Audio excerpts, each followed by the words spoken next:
quiero que haga un ejercicio mental, no de que maestro zen o algo así, no, nada más. Quiero que piense en este momento en el postre que más le gusta.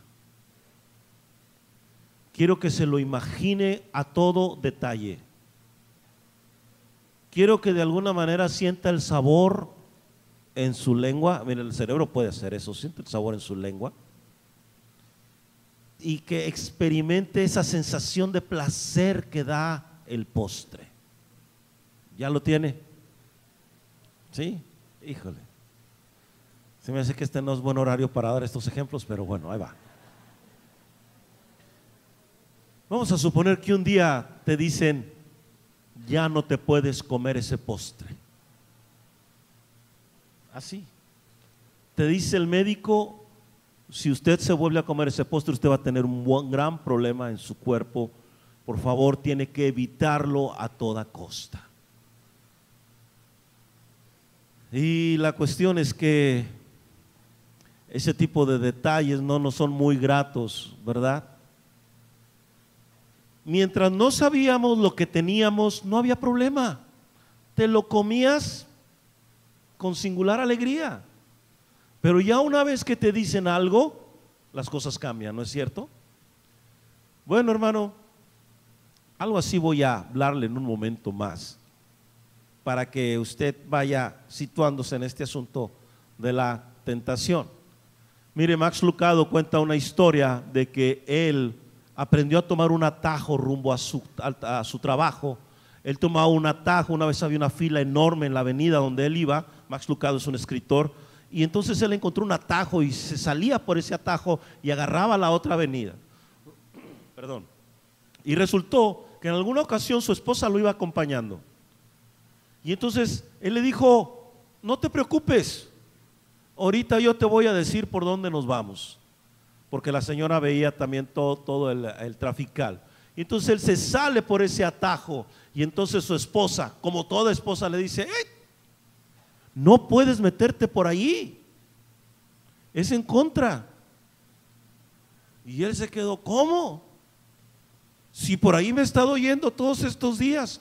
Pues no te puedes ir, allá atrás de hecho está el letrero que dice que no te puedes meter. Y él cuenta que posteriormente, cuando él pasaba por ahí, sentía el deseo de tomar el atajo, porque finalmente se ahorraba tiempo, ¿no? Pero dice que luego veía el letrero y decía, wow, no se puede. ¿A dónde voy con esto, hermano? Mira, nuestra vida sin Cristo era tomar siempre un atajo para llegar a lo que yo quería. Yo lo voy a decir de una manera muy sencilla. La inmoralidad era un atajo para el placer. El engaño era un atajo para el éxito. La jactancia un atajo a la popularidad, y la mentira un atajo para el poder. Pero luego, cuando vienes a Cristo, aparecen los letreros. No cometerás adulterio, no fornicarás, no te embriagarás, honrarás a tu padre y a tu madre. Y empezaron todos los letreros a aparecer. Y no me dejarás mentir que aun y cuando conocemos los letreros, algo en tu interior de repente quiere tomar el atajo, porque era la manera más fácil de llegar. Pero ahora en Cristo, Cristo nos da lineamientos, nos establece límites. Cristo nos da dirección y nos dice, ya no vas a tomar más ese atajo, ahora es por aquí. ¿Quieres estar con una chica guapa? Cásate. ¿Quieres estar con un chico guapo? Cásate. Nadie dijo amén. Ha de ser por lo de lo guapo. Sí, ¿quieres tener más dinero? Sé honrado, trabaja, ahorra. Esos, hermanos, esas son las cosas que ahora nos topamos cuando somos cristianos. Sin embargo, todos tenemos una lucha interna. Mira, años atrás surgió un predicador muy famoso que se llamaba Jimmy Swaggart. Este hombre fue reconocido mundialmente. Miles de personas vinieron a los pies de Cristo debido a su ministerio. Él tenía un ministerio impresionante cuando todavía lo único que teníamos de tecnología era la televisión. Todavía no había las redes sociales, etcétera. Pero un día a este hombre lo sorprendieron en un hotel con 2 prostitutas. Y él tuvo que pararse con su congregación y pedirle perdón a su congregación por el pecado que había cometido. Y entonces él les dijo a su congregación que esto era un viejo hábito que él nunca había podido vencer. O sea, no era la primera vez que lo hacía. Todos tenemos una lucha interna, hermano. Todos los cristianos luchamos con algo en nuestro interior. Desde que venimos a Cristo, la edad que tengas, seas adolescente, seas joven, seas edad madura, seas edad dorada, todos luchamos con algo en nuestro interior y en todos es diferente esa lucha, pero es una lucha interna en donde se opone lo que Dios dice contra lo que yo quiero. Es lo que dice Gálatas 5:17. Quiero que abras ahí tu Biblia, por favor. Gálatas 5:17. Y vamos a leerlo.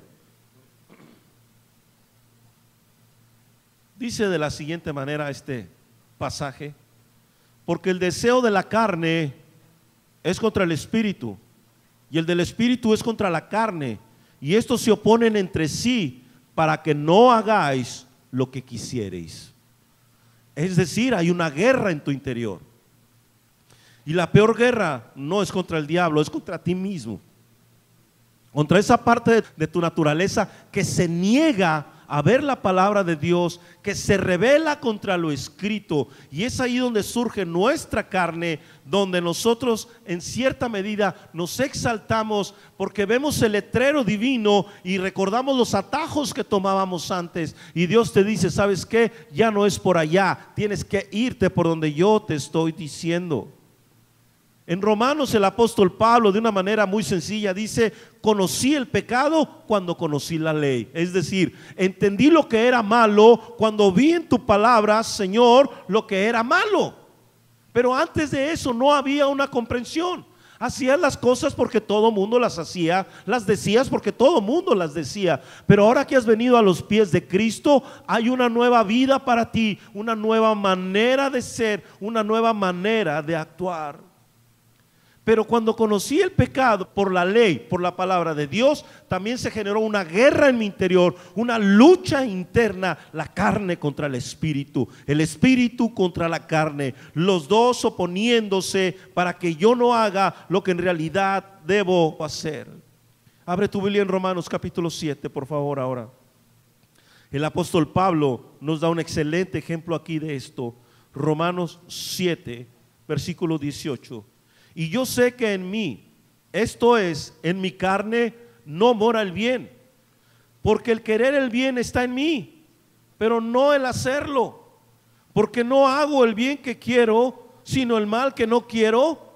Eso es lo que hago. Esta es la lucha. Y a través de mi carne el diablo toma ocasión para presionarme, para susurrarme cosas al oído, como: hombre, hazlo, como quiera Dios te va a seguir amando. Y si bien eso es cierto, Dios te va a seguir amando. Lo que no es cierto es que no importa si lo haces, sí importa, sí va a traer consecuencias, sí va a pasar algo, ¿verdad? Vuelve al ejemplo del postre. Te dijo el doctor que no te lo comieras, pero hallaste un atajo y dijiste: tengo 3 meses que no me como ese postre. Y hallas un atajo y dices: pues yo creo que hoy en este día no se celebra nada, pero tú vas a celebrar el día de la pluma. Y dices: voy a celebrar el día de la pluma y voy a comerme este pastel. Y de momento te lo comes y ¿qué tal? Dices: lo necesitaba. Pero al otro día te sientes mal, eso, físicamente. Algo le pasó a tu estómago, el azúcar se te subió, la glucosa se te elevó, te sientes así como que andas groovy y cosas así medio raras, y estás: ¿para qué me lo comí? ¿Para qué me lo comí? Yo pues estaba tan rico, Dios, me hacía falta. Y empieza ese tipo de cosas. Bueno, hay gente que le pasa exactamente lo mismo con el pecado.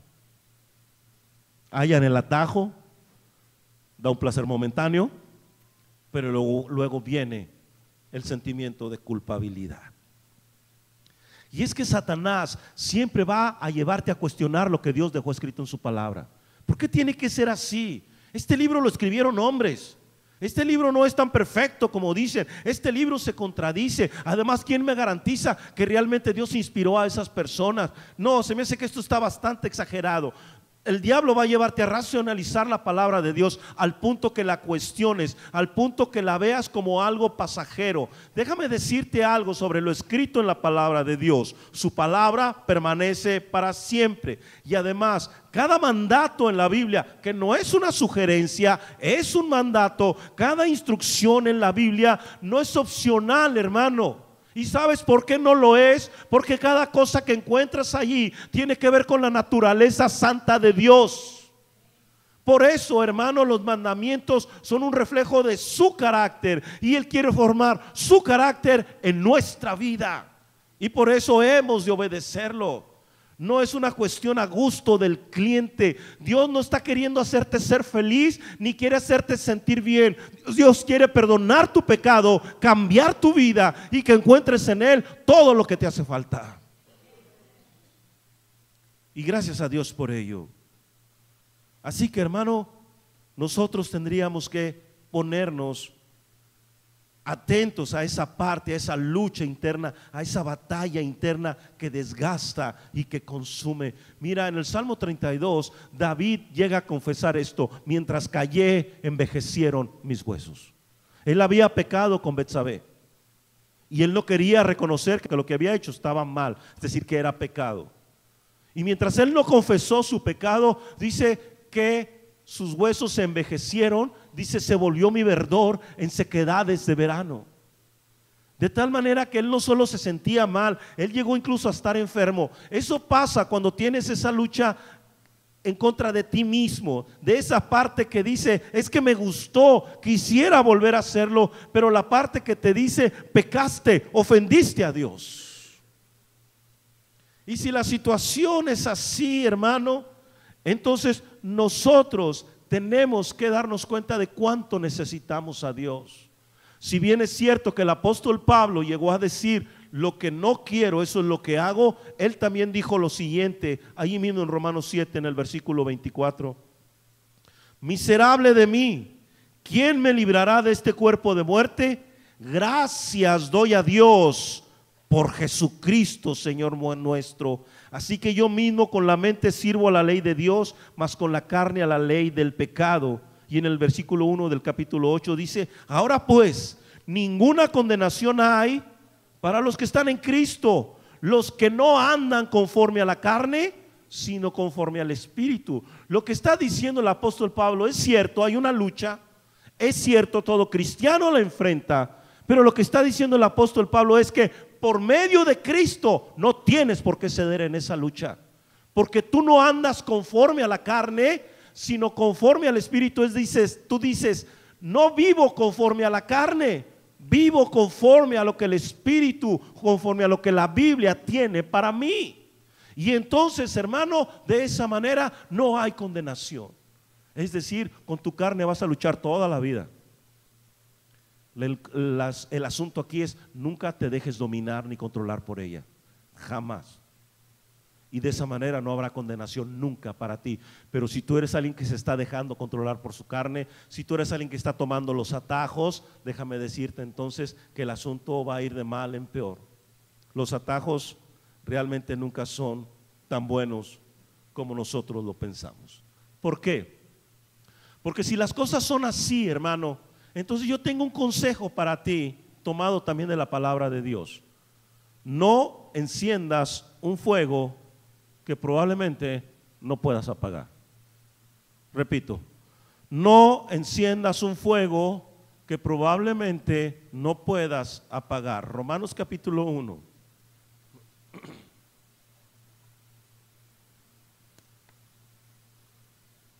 Romanos 1.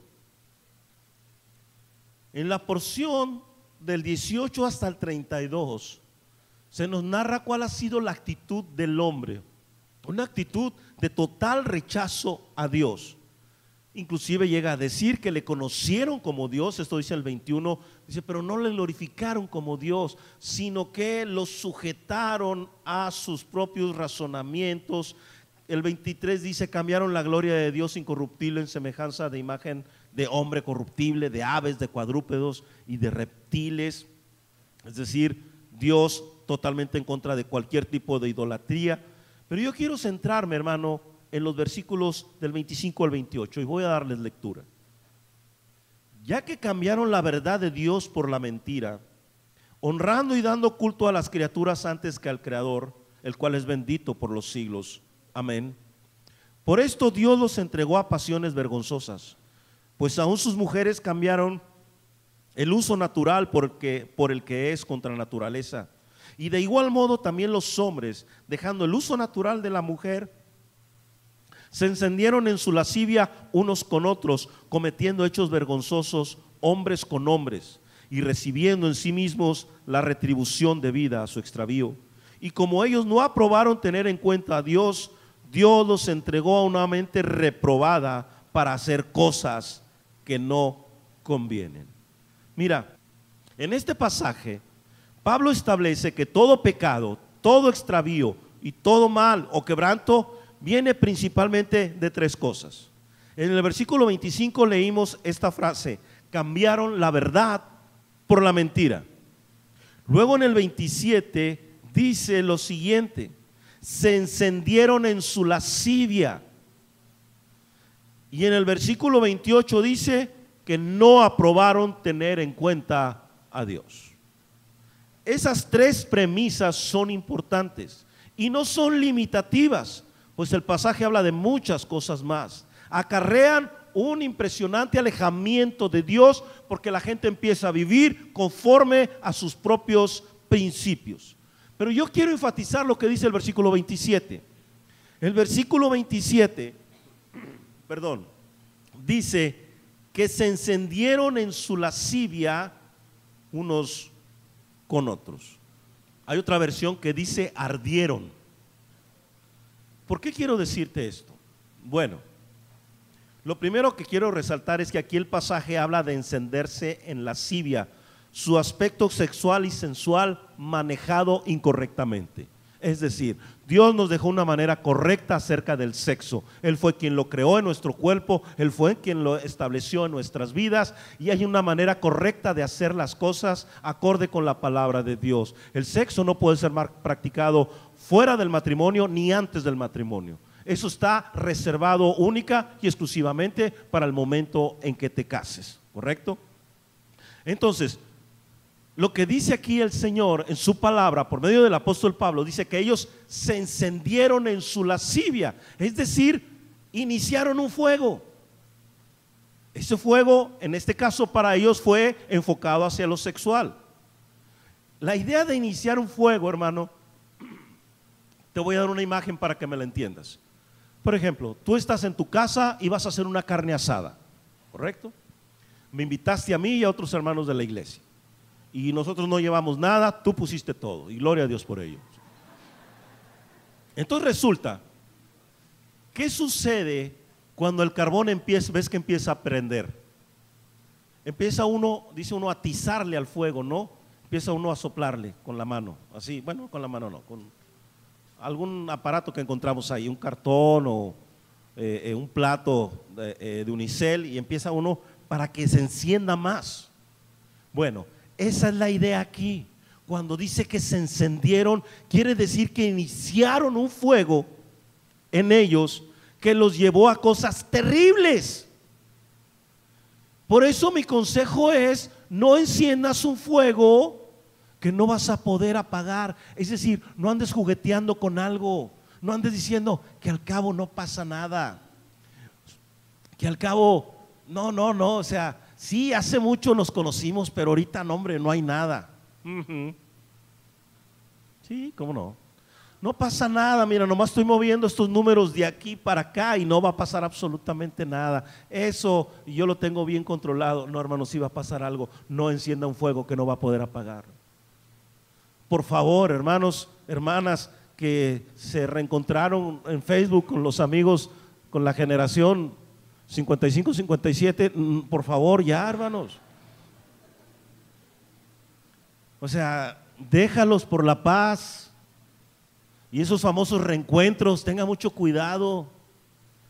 En esos reencuentros regularmente no hay nada bueno. Mira, regularmente hay mentiras, ¿no? ¡Oh, qué bien te ves!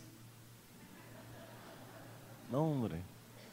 Usted sabe que no es cierto. O sea, se ve decente, pero así como que bien. Favor. Tenemos los golpes de la vida encima, los golpes de los años. O sea. Entonces, me dijo una vez una hermana, me dijo: pastor, yo ya no vuelvo a ir a un reencuentro. Se fueron demasiados halagos a mi ego. Pues sí, es cierto, ¿no? ¿Y tú a qué te dedicas? ¿Y tú qué haces? Y una serie de cosas extrañas, ¿no? Volviendo al punto, yo no puedo empezar algo que luego no lo voy a poder controlar. No debo empezarlo. Necesito tener dominio propio, necesito controlarlo. ¿Por qué, hermano? Porque eso me va a llevar a cometer errores. Mira, es muy importante este asunto cuando la Biblia dice que se encendieron en lascivia unos con otros. ¿Sabes que el cuerpo tiene la capacidad de adicción? El cuerpo se vuelve adicto a algo, a muchas cosas, incluso a la comida, a cierto tipo de comida. Entonces, lo que va a buscar tu cuerpo es la manera sencilla, va a querer buscar el atajo para recuperar el placer. Vuelve al ejemplo que te di del postre. Buscamos la manera de volver a probarlo. Dices, te vas con la raza, te pones ahí en la mesa y le dices: pide este y me das tantito. ¿Verdad que sí? Oh, somos re buenos para los atajos. Y entonces te dices: no fue mucho, no me lo comí todo, se lo comió ella. Yo nomás me comí tantito. Y así es, hermano, empezamos a justificar, a racionalizar y decimos: hombre, este no debe ser tanto problema, yo no creo que Dios se enoje por esto. El punto no es ese, hermano, repito, encendemos pasiones, encendemos incluso apegos o admiración desmedidos sobre personas y cosas alrededor. Como la persona, una vez se me acercó una persona que me dijo: usted dígame lo que quiera que yo haga, pastor, y yo lo hago. Pero esa persona anteriormente me había externado que ella me admiraba mucho, esta persona. Le dije: no, espérame. O sea, aquí no se trata de que tú hagas lo que yo digo, se trata de que obedezcamos la palabra de Dios. Pero, hermano, cuando alguien llega así, créame, uno puede abusar. Y se trata de ser honesto y de ser fiel al Señor. Y no puedes sacar ventaja de eso. Pero hay gente que te admira insanamente. Sí, sobre todo los que estamos mucho tiempo acá arriba. Dices: no, es que el chavo del bajo, no, hombre, siempre sonriendo, siempre se está riendo. No, hombre, de veras. Lo digo porque le tengo confianza, nada más por eso. Pero puede ser, es como les he platicado de aquella hermana, una hermana de una de las iglesias que pastoreé, que decía: pastor, cuando usted empieza a hablar, todo se calma. O sea, casi me sentía el Señor Jesús cuando me hablaba. Y luego con la vocecilla que me cargo hoy, imagínense, ¿no? Entonces, no, hermano, no encendamos cosas que no podemos apagar. Está bien poder admirar razonablemente a alguien y agradecerle a Dios por los amigos, por las amigas, por esas personas que están con nosotros, por quienes nos ministran domingo tras domingo, por los sugieres que amablemente nos reciben en la puerta y nos dan un abrazo fraternal, un beso, un ósculo santo. Gracias a Dios por ello, pero hasta ahí. No encendamos algo que luego no podremos apagar. Porque mira, también llegamos a encender sentimientos. Encendemos sentimientos de enojo, de resentimiento, de amargura, de egoísmo, que terminan por lastimarnos. Vivimos enojados con la gente, nada nos gusta, venimos cargando la amargura de una etapa a otra. Y la idea es ir dejando atrás, la idea es despojarnos de las cosas. Encendemos pecados como una aventura virtual, algo de pornografía, drogas, alcohol, cosas que nos destruyen. Incluso encendemos hábitos insanos. Déjame explicarte esa parte, porque lo otro creo que es totalmente claro. Comer con demasía o comer en demasía. Ese es un hábito insano. Nos descontrolamos. Sí, muerdes la pizza, muerdes el taco, muerdes la hamburguesa, muerdes el postre, o sea, todo en un ratito. Esos son hábitos insanos y nosotros los encendemos porque no tenemos dominio propio, pero a la larga nos hacen daño. Bueno, también al corto plazo nos hacen daño. Y yo necesito aprender a controlar eso. Yo necesito aprender a dominar eso. La mentira.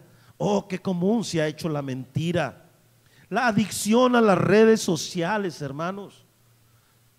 Simplemente vaya a un consultorio y vea a los que están esperando y todos están en el celular. Ya nadie lee las revistas que están ahí. Yo creo que yo nomás soy el único que las leo. Pero todos están ahí, la gente está esperando el camión, o está esperando el metro y están en el celular.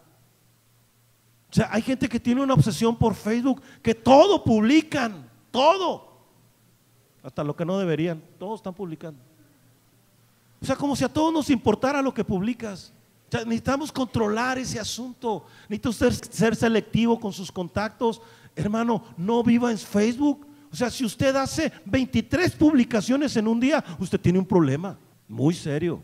Usted necesita cambiar, pero le digo, encendemos fuegos que no podemos apagar porque se nos descontrolan, se nos van de las manos. Que por cierto, el otro día escuché una noticia que me lastimó mucho y dijeron que Facebook es para viejitos, que ya hay otras cosas que yo ni sabía que existían. Que santo Dios. Está como cuando, ¿se acuerdan los que jugaron Atari? ¿Sí se acuerdan? Qué padre, ¿verdad? Y luego ves ahora los monstruos de juguetes que hay y dices, estás con tu jueguito acá y eso, pues, órale, ¿no? No, eran los que no conocieron el Atari no han vivido, hermanos, de veras. El punto es, hermanos, que usted y yo necesitamos, repito, hacer a un lado cosas a través de las cuales puedo encender un fuego que no voy a poder apagar. Así que, hermano, nada deje que lo controle, nada deje que lo domine, nada deje que se vuelva irresistible para usted. El consejo fue este: no enciendas un fuego en tu vida que no vas a poder apagar, controlar o dominar. La única manera o la mejor manera de evitarlo es no encendiéndolo. Pero si ya lo encendiste, arrepiéntete, ven a los pies del Señor, renuncia a ello y deja que el Señor te haga libre. Amén. Y entonces dirá, pastor, ¿y qué tiene que ver esto con la tentación? Pues todo tiene que ver con tentación, porque esa es la guerra que vas a estar enfrentando en una tentación.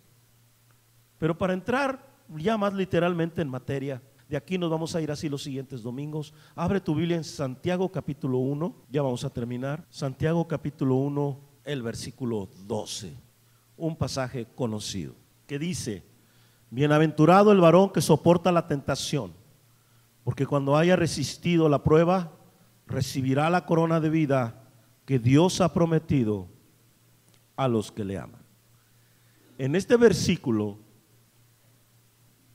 es muy interesante que se utiliza en este mismo pasaje se utiliza la palabra tentación y prueba. Y es interesante, ahorita le voy a decir por qué. Porque yo tengo que definir si está hablando de una tentación o está hablando de una prueba. ¿Por qué el escritor Santiago maneja los dos? ¿Por qué lo tradujeron así? Bueno, por la sencilla razón, hermano, de que en griego la misma palabra que se usa para prueba es la misma palabra que se utiliza para tentación. Por eso. Ahora, ¿qué va a definir su significado? El contexto en el que está dicho. Es una regla de interpretación. Las palabras también son definidas por el contexto en el que fueron dichos.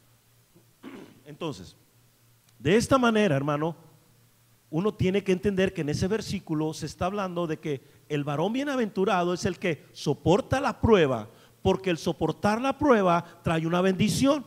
¿Y cuál es esa bendición? La corona de vida que Dios ha prometido a los que le aman.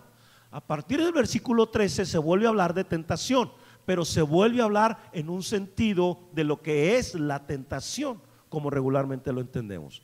Pero para que entiendas un poco más esto, déjame explicarte. Mira, la prueba a la luz de la Biblia tiene que ver con la formación de tu carácter como cristiano. ¿Escuchaste? La prueba tiene que ver con tu formación, con el hecho de que Cristo sea formado en tu vida. Y lo que se prueba es tu fe, tu confianza en Dios, tus convicciones en Él. Y la prueba lo que va a hacer es acercarte a Dios, te va a llevar a conocer más íntimamente al Señor. Y por último, la prueba se origina en Dios. Dios es el que te prueba. Tentación. La tentación, hermano, su origen es en el diablo. El diablo es el papá de la tentación. Y la tentación tiene el propósito de apartarte de Dios, de que vayas en contra del Señor, tiene el propósito de que violes tu santidad, tiene el propósito de que te alejes del Señor. Esa es la tentación. Entonces, si te fijas, son dos cosas muy diferentes, con propósitos muy distintos. Por eso, si tú soportas la prueba, recibirás la corona de vida. Pero luego Santiago va a empezar a hablar de la tentación. Y mira lo que dice, versículo 13: cuando alguno es tentado, no diga que es tentado de parte de Dios. ¿Te das cuenta? Ahí ya no está hablando de prueba, está hablando de tentación. Ahorita voy a definirte qué es tentación. Porque Dios no puede ser tentado por el mal, ni Él tienta a nadie. Santiago es categórico. Dios no tiene nada que ver con ningún tipo de tentación en tu vida, porque Él no está sujeto a ninguna tentación. ¿Ok? Perdón. Ahora, tentación, tengo aquí dos definiciones. Tentación es el deseo de realizar una acción inmediatamente agradable, pero muy dañina a corto plazo, a mediano y a largo. Lo repito. Es el deseo de realizar una acción inmediatamente agradable, pero muy dañina a corto, mediano, a largo plazo. Por ejemplo, si yo tengo problemas con el colesterol, que de hecho sí los tengo, y empiezo a desayunar menudo todos los días, un menudito con panecito, a mí me gusta con pan, pero todos los días, que al cabo el Señor es mi sanador. Sí, hay gente que así le hace. No, a ver, espéreme, usted tiene una restricción médica, no puede andar haciendo eso. Claro, de momento me sabe riquísimo, de momento el sabor, bueno, a los que les gusta, ¿verdad? A quienes no les gusta, pero de momento es fabuloso. O quizás algo más general, los tacos, esos tacos con la tortilla doradita en aceite, queso, cilantro, cebollita, carne al pastor, una coca de dieta, porque ahí no hay que cuidar el peso, ¿verdad? Entonces, pero ya tiene usted una restricción, ¿correcto? Entonces, ¿qué es lo que tiene que hacer? Usted tiene que respetar eso, claro. Eso me da un placer, me resulta agradable inmediatamente, pero a corto, mediano y largo plazo, si yo sigo así, voy a tener un grave problema, un serio problema de salud. Y ese es el problema con la tentación, que todo lo que me invita, todo lo que me seduce, la tentación me va a dar momentáneamente, inmediatamente me va a producir placer, pero después voy a estarme culpando a mí mismo y voy a estarme diciendo ¿por qué lo hice? ¿Ves la señorita que resulta embarazada porque no quiso entender que no debería meterse con su novio, que no debió haber permitido nunca que su novio pasara las manos por donde no la deben pasar los novios? Jamás. No lo permitan, señoritas, porque nunca se resistieron, porque nunca se controlaron, encendieron un fuego que luego no pudieron apagar. Y ese es el problema. Hay consecuencias a corto, mediano y largo plazo. Y lo es con todas las demás cosas que sabemos que el Señor no le agradan. Por eso Decía aquel himno: tentado no cedas, ceder es pecar.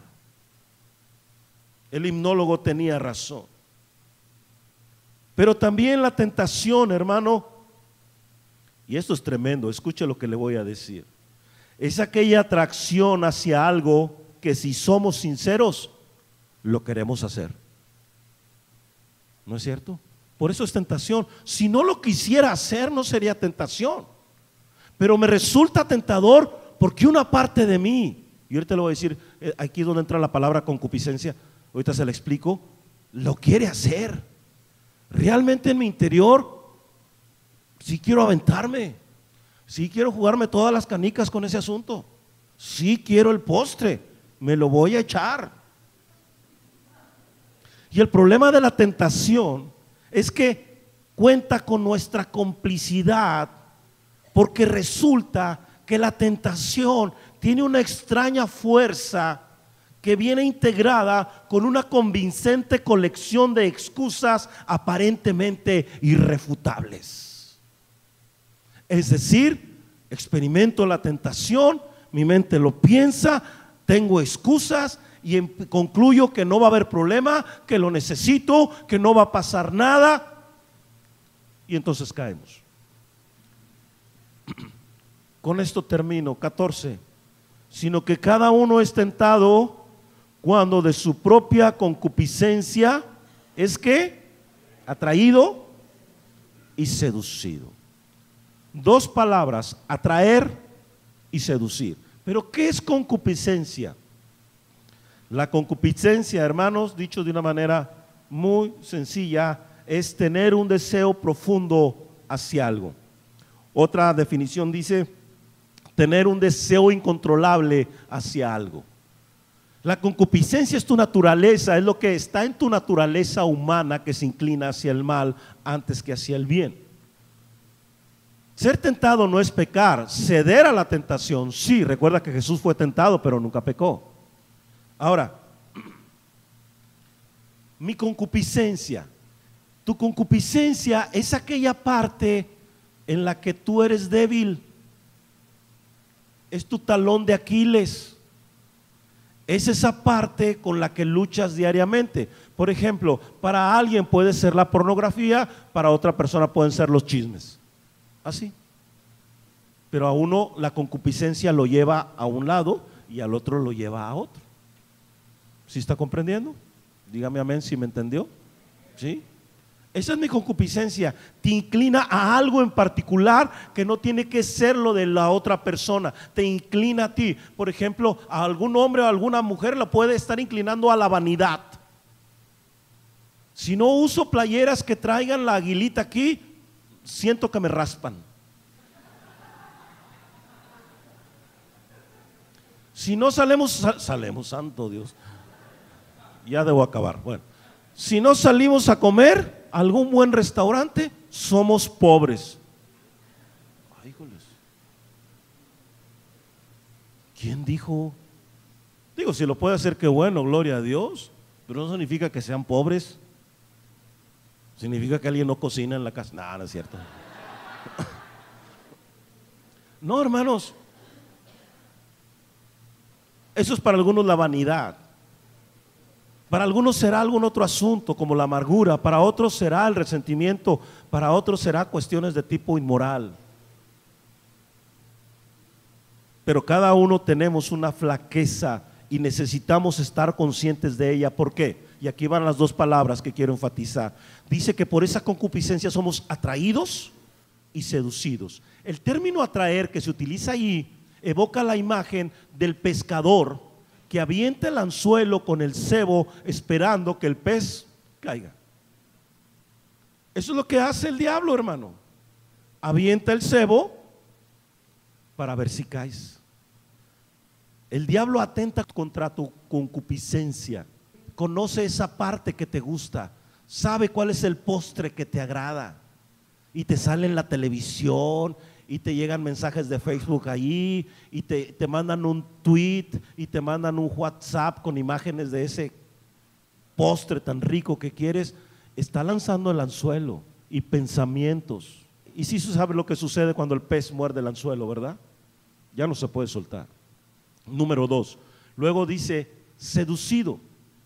La idea de seducir es aquella como la mujer prostituta o la mujer de tacones ligeros, como diría mi papá, que trata de atraerte, que te camina sensualmente, que se perfumea para que huelas y veas que qué bien huele, y te saluda así como que con los ojitos así como pispiretos y cosas así. O el hombre, porque también hay para las mujeres, o el hombre que te empieza a halagar a tu oído con la boca y empieza a decirte: oye, qué bien te ves hoy, me parece que estás más delgada y ese peinado te sienta bien. Oye, no había notado lo bonito que tienes los ojos. Wow, qué tremendos somos algunos hombres, ¿verdad, hombres? Bueno, qué tremendos fuimos. Ahí está mejor, ¿verdad? Pero sí, es atraído y seducido. Hermanos, la tentación es algo seria, tomémoslo seriamente. No podemos andar jugueteando con la tentación, porque detrás de ella está el diablo. Detrás de ella está nuestro acérrimo enemigo, esperando atraparnos, que caigamos y que luego nos estemos lamentando de las cosas. Yo espero que esta tarde haya aprendido algo. Póngase de pie, vamos a orar. Señor Jesús, gracias por tu palabra. Síguenos enseñando, síguenos guiando, Señor, lo necesitamos. Nos hace falta, Padre, seguir conociendo más de esto y darnos cuenta, Padre, que la tentación ha venido y seguirá viniendo, Señor. Seguirá insistiendo, Señor, a nuestra concupiscencia, a nuestra naturaleza humana, Señor. Pero ahora conocemos tu palabra y aprenderemos, Señor, que tenemos herramientas para vencer, que tenemos, Señor, todo lo que necesitamos para vivir la vida que a ti te agrada, Señor. Dios, que atendamos a lo que hoy se nos dijo. Gracias por amarnos. Estamos orando en el nombre poderoso de Cristo Jesús, nuestro Señor y nuestro Salvador. Amén, Señor, y amén. No quiero volver atrás. Yo quiero a tu lado estar. Ayúdame, Jesús. Cámbiame.